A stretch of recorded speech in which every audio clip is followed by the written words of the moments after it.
Happy New Year to everyone in the world, on YouTube, on whatever people watch. Hope you had a great year last year. Good holidays, a happy New Year, a good New Year. I spent the night last night down in Nanaimo at our place there that we'll be moving out of. We're going to keep it for one more month. And it's hard to give up. It's such a beautiful spot right on the ocean. You guys have seen my videos there, be down to the beach.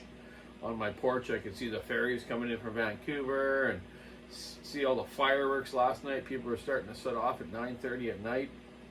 Maybe they didn't know what the time was, like 12 o'clock was New Year's, but whatever. People maybe couldn't stay up that late, so they just went out and let their fireworks off. It's kind of freaking out little Fozzie a little bit, but he got over it after a bit. So managed to stay up till about 12:10. And me and Shelly bought this karaoke machine thing, and whatever, we were singing away, having a little bit of fun, and then it was time to watch the stuff on TV, the New York drop ball thing there, and watch some more fireworks down at the beach from our porch, and it was like lights out. So yeah, I did a little running around in Nanaimo today, visited a couple people, and picked up my buddy's couple Briggs & Stratton L206 cart engines, and start getting some motors ready. I can't believe our first race already is coming up on January 20th. Like, who races go-karts in Canada in the winter? We do. One of the reasons is we get a really good deal at this track, which is worth billions of dollars. It's such a beautiful track, and I'll get you some more footage of that this year once I get those GoPros figured out, maybe finally. So yeah, I went over to my buddy's place, got those motors, and I actually put a thing on our Facebook site of our go-kart club that to help people out that have gotten into this racing. We went from only having a few of these, like I'm not kidding you, only 3 or 4 a few years ago, up to over 50 now. So all these people have got into this, and they don't really know much about their motors, how to maintain them, how to set their valvelage, how to clean their carbs, how to set their float heights, how to maintain their clutches, how to do a leak down test, and I'll be showing you that in a video in the next couple of days here. I don't have my leak down tester here. I'm going to go grab it in Nanaimo. So I thought today was a perfect opportunity to just do a little running around and get organized for the year here. And my really goal this year is to be organized a lot better. I just spent a few hours here cleaning up around here, and when I first moved in here, you guys have seen my videos where I've just thrown stuff in here and started working and trying to pump saws out to all you fine folks out there. And I don't get time to organize my stuff, right? I got a lot of stuff.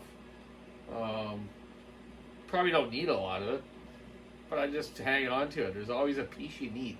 You huck it out and go, darn, I could have used that piece today. So that's what I've done. I'm just trying to organize, like I just brought a bunch of old kart engines in here that I've kind of told you guys about for years. And kart engines are very good engines to base on modifications for two-strokes. Kart engines are pretty much the most advanced two-strokes in the world besides GP bikes that used to run two-strokes. There's a Pirelli Rejet 100cc direct drive before they came out with the new rock type motors and whatnot, right, with clutches. That's a direct drive. Here's the older model, a TT27, I believe it is. Pirelli. This thing ripped too, man. These two motors, a few years back, I went down to Victoria racing, and I put this one on this cart that I bought, and my God, I was kicking butt. My brother was kicking butt with that one. They're like, wow, where'd you guys get those engines? I'm like, hey man, they're old school, and they go. This is a CRG piston port. That was a junior motor with a clutch. And these are the old famous Yamaha KT100S's. This is one I built a guy. It was direct drive. Same sort of thing. So yeah, I don't know. I'm just hanging on to them. I don't know why, but I do. So yeah, and try to organize these shelves a bit here. I got my, to-do saws kind of down here that are apart, down over here.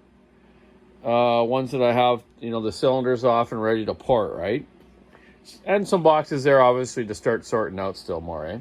And these boxes are ones that are stripped down, ready to go.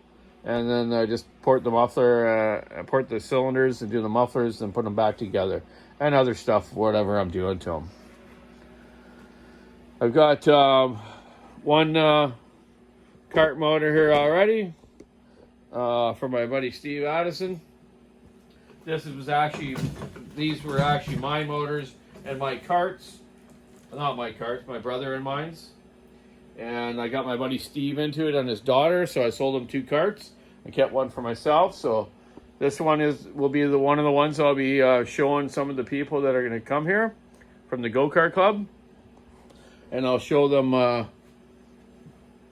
how to clean your carburetor, like using my ultrasonic cleaner over there, setting the float height, float drop in this, and how to adjust your clip on your needle if you want to rich in or lean it out a tad, eh? So there's only little things you can do to these motors to actually make them go better, because they're so even running. They're basically what you would call they're a sealed engine, sort of like a NASCAR restrictor plate engine, eh? So you're not allowed to do anything to bottom end. You're not supposed to get in there and mess with the cam, stuff like that. All you can do really is lap your valves, set your valve lash, set your carburetor settings, and that's it. And it's made the best go-kart racing in the world. This Briggs setup they have.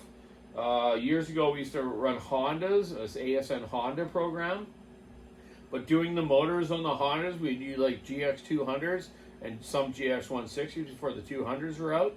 The time you spent a lot of money on those, replacing parts and making them go good for racing, it added up to a lot of money.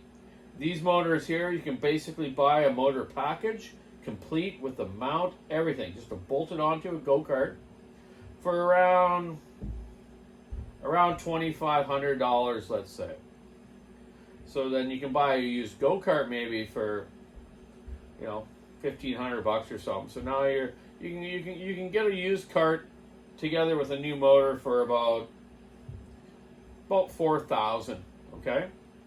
Or you can buy a used cart with a used engine on it, one of these, for about $2,500 to $3,000, which is pretty reasonable to go racing.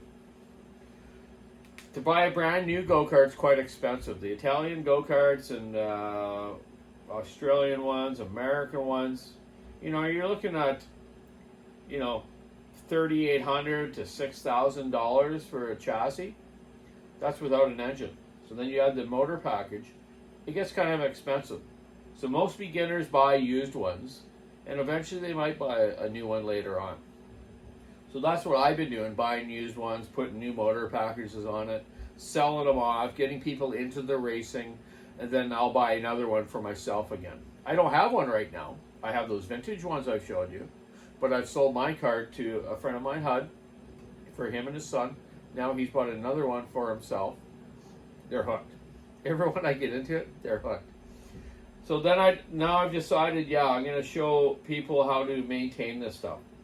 So most of the maintenance on these motors is really just keeping your carb clean every race. You don't have to, but if you want to be on that edge and be up front a bit, you should do the maintenance properly. Cleaning the carburetor, checking your valve clearance because it does change. Things go weird in motors, right, when they're hot and whatnot. Checking your spark plug, keeping it clean, or put a new one in once in a while. They're cheap, and there's even a spec on the spark plug. These motors, man, there's a lot of rules to them. Ignition timing, cam timing. The spark plug has to be OEM. 2 different ones, an Autolite one and a Champion Briggs one. The fuel pump has to be stock. The carburetor all the parts got to be in stock in it, and the certain size number jets in the carburetor. Clutch is open on this on the senior class, but in junior class you have a spec clutch, which makes it good. Spec muffler, There's guys that are probably trying to mess around with these to make them go faster, but I found those guys that do that end up blowing motors up or going slower. They don't really gain, unless they're really smart and they know a couple little tweaks to do. But really, you can buy 6 of these motors.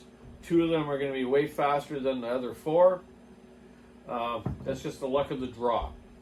There is a way to try to get them all even. A little bit of a trick with a camshaft adjustment, but I won't be telling you that right now. The word's out on that, though. You can even buy the tools now to do that, so you can at least still be legal without taking the bottom end apart. So we'll see how that works out. I just wanted to show you this stuff. You guys wanted me to show you some kart stuff.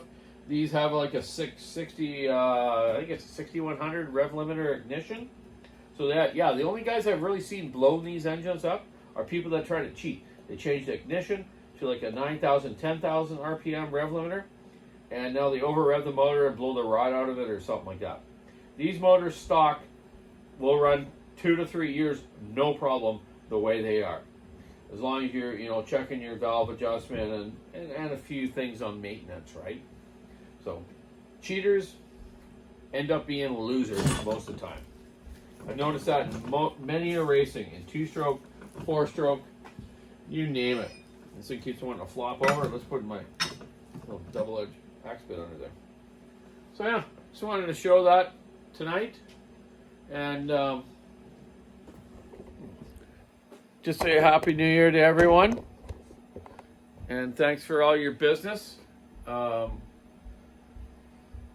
got a lot to do for the new year. I'm gonna really be busy for the next few days. I got other stuff to do too, besides saw stuff to do with Shelly's daycare places, helping out with that too, and just life stuff to do as well, right? So this year, yeah, organization is my biggest thing. Keeping it organized, keeping it clean, and get healthier. And at night, I'm going to start working on some of my racing saws. I got a couple that are already ready to go, but I'm going to check them over, and I got a bunch of work to do and different things I'm going to do. You'll see that coming up. And some of this, I got a lot on the go. I keep saying it all the time. I got McCullough stuff I want to do. I got a couple of hot sauce McCulloughs I want to do. I got Buchan's 101 cart motor I'm going to build into the chainsaw for him. And yeah, hey, wearing Buchan's swag again, eh? He should pay me to wear his stuff, eh? Yeah, I'm just kidding. I love the guy. He's one of my best friends, man. Love you, Buchan. And I got to get my own stuff made though. Getting some swag made here coming up soon. And maybe people want to buy a Donny Walker shirt. Keep her in the wind. Stick in the ice. Rub her on the road. Type thing I'm doing. So as you can see, yeah, it's a little better set up in here right now. I'm getting there. It takes time, right? When you have time, you gotta try to spend a few minutes to organize it, and it works out better. I had so much stuff laying here, over here. I don't need to explain it. You guys know what it's like. So yeah, 2014. Wow. Have a great New Year's.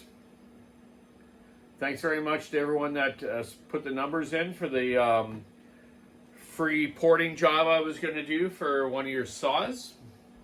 I had the fellow's name written down over there somewhere and whatnot, but he's going to send me a 372 X-Torque, I think, that I'm going to do for him. And that's kind of cool. That's my New Year's present to someone.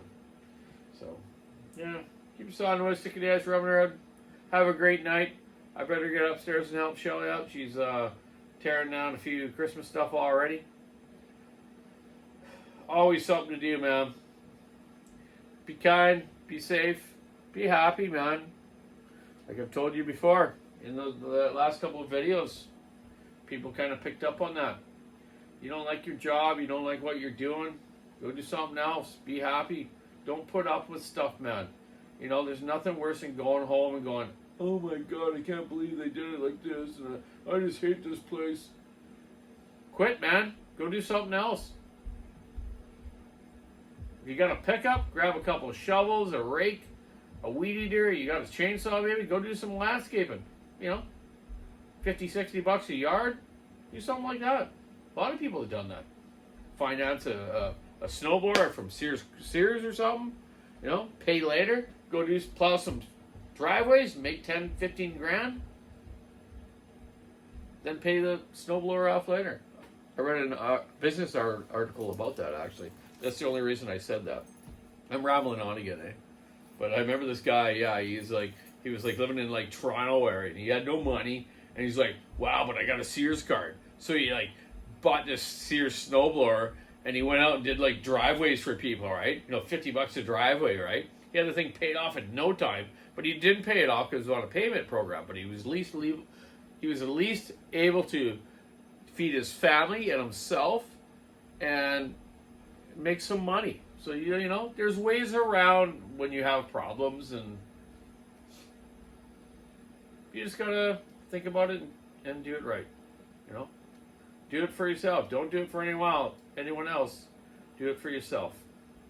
I'm on the track of doing it right and doing it for myself and keeping good. So